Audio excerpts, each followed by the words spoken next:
I'm Chris with Tactical Aviation. The FAA is coming out with some new nighttime regulations starting this March.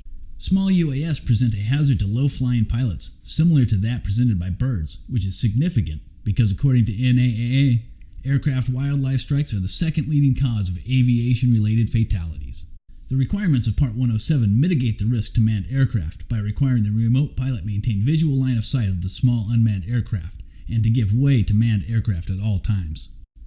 Fewer general aviation aircraft fly at an altitude in which a small unmanned aircraft would operate.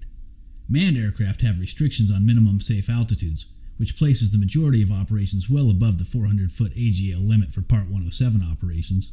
Pilots authorized to operate manned aircraft below 400 feet AGL during daylight hours can visually see the terrain and obstacles to navigate the airspace.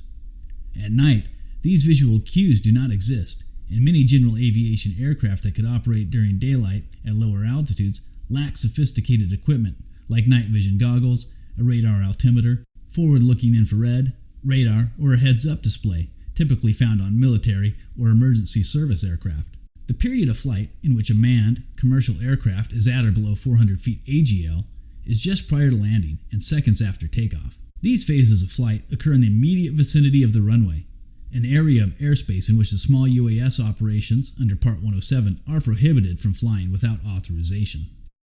Thank you, and I'll see you next lesson.